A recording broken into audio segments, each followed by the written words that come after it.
Okay, stand by for my guest. Drew Cockton will be talking about a business he started off in his cellar. Well, here's a lad who did light one little candle quite a few years ago in the cellar of his home. It's now an international business. Drew Cockton is the man, the candle man, as we can call him. Drew, welcome to the show. Thank you. It's lovely to be here. I think if a guy's sitting down at home thinking, what am I going to do with my future? What can I do? I can think of a lot more things than going down into the cellar and deciding to make candles. Yes. But there was a reason, wasn't there? There was. I'd always loved scented candles. So I was working in financial services at the time, but it wasn't really making me very happy. And as I say, I'd always loved having a candle on the go, but I hated the way they kind of went black and gave off smoke and that kind of thing and didn't burn very well. So I started making my own in the basement of my house in Wallasey, with just all natural ingredients and a nice wooden wick. And it's really, really taken off over the past 2 years. Okay, if you do something like that, do you have test sessions? I mean, do you invite people in? And I mean, you're the one who's manufacturing them. You're the one who's putting the flavour on the label, aren't you? Yes, that's right. So do you get people in? Yes. Like, you know, people who taste wine, they smell it and everything. Oh yes, yeah. So, I mean, I'd be hopeless. My sense of smell is dreadful. Yeah. I've got a really good nose. We've just been designing our Christmas collection, so we had a lot of different ones to play around with, but we've come up with some really lovely ones. But I always ask my friends and my family and, of course, our customers, because ultimately it's down to them what they like. Okay, well, so explain the process to me, because, I mean, if you've got, say, a flavour, apple flavour, how do you put a flavour into wax? So there's a bit of a science behind it. I started off blending my own essential oils, lavender oil and essential lemon oil and that kind of thing. But when it's something like an apple candle, which we don't really do, like you can get candles which smell of cakes and things. We don't really do that. God, can you? Yeah, no. But there is a science behind it. It's a special oil that we get made with one of our partners on the Wirral, yeah. So we come up with a brief for an idea, and then they send us samples, and we approve things and reject things and say we want it to smell a bit more like this. Can you add that? And that's how we do it. But we physically melt all the wax and pour the fragrance in by hand. There's no machinery. It's all done by hand in our little workshop on the Wirral. So can people actually come in and ask you to make them a flavour? Yeah, they can actually. We get lots of different briefs and things, and there's a few 5-star hotels who've said, can you design a bespoke scent for us? So that's been really exciting. And, I've gone and looked at the building and seen there's lots of oak panelling. So I've thought, well, I'll make it smell of nice oak and that kind of thing. So yeah, people can do. It's lovely. And we design different ones for weddings. We're doing a Hollywood A-lister's wedding, designing some for her. Can't say who. But yeah, that'll be exciting.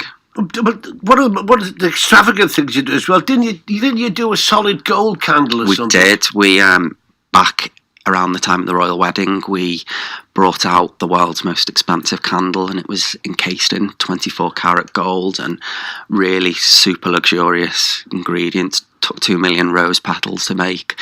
And that garnered quite a lot of local, national and even international press. We were in Forbes magazine in France, which was great, and all kinds of publications in Brazil and Hungary and South America. Yeah, it was really exciting. Really, really exciting. So you do try and be a little bit different, don't you? Because another things I've been reading up on you is that you did a special candle for Valentine's Day. Yes. The first aphrodisiac candle. Yes. Did anybody ever get back to you to say if it worked?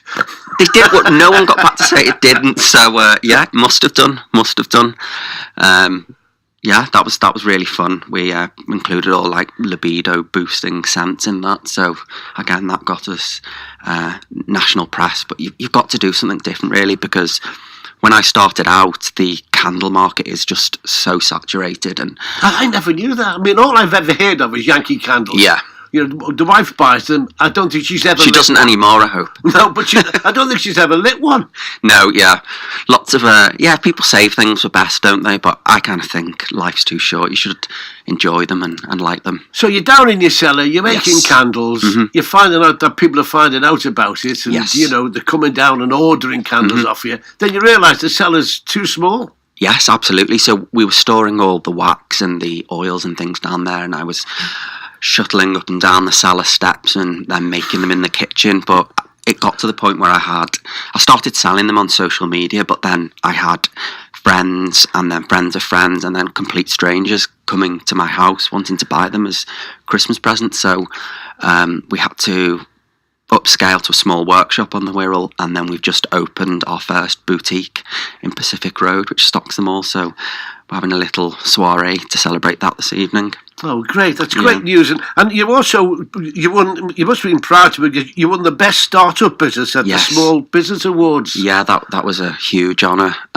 We've also been shortlisted for the finals for the NatWest Great British Entrepreneur Awards and the Wirral Life Awards, and then there's another one. Oh yeah, the Liverpool Awards. Liverpool Best Entrepreneur. Yeah, so that's exciting. So fingers crossed for those. Yeah. And from that start in the cellar, you now employ how many staff? 12 staff. 12 staff. Really, really good. 3 apprentices. We've got a Brazilian lady who's brilliant. A couple of semi-retired people. So it's really nice. We like to give lots of different people different chances. But the hands-on is you, isn't it? You're the one who comes up with how you make them. So it was me that started out, as I say, in my kitchen, making everything by hand myself. But we've got that busy now that I physically can't do all that myself, so that's where our apprentices help. But I oversee everything, all the quality, and I design the scents and the concepts and design the packaging. And we've just had some really exciting meetings about our first perfume we're bringing out at Christmas, and bath oils, and you're so proud of yourself that it's called Owen Drew Luxury Candles now. Yes, it's named after my grandparents actually. My grandmother's maiden name was Owen, and she married my grandfather, whose surname was Drew, and that's also my given name. So yeah, that's why I called it Owen Drew. Okay, now you're obviously running a very successful business. How many times were you told when you started off, what are you doing this for? Everybody. I had a few core friends who really believed in me and spurred me on, but the majority of people thought I was crazy to be leaving a secure job in financial services. But I thought, even if I earn less money, I'd rather do something I'm passionate about and enjoy and makes me happy. And what would your advice be to anybody who's starting up their own business today?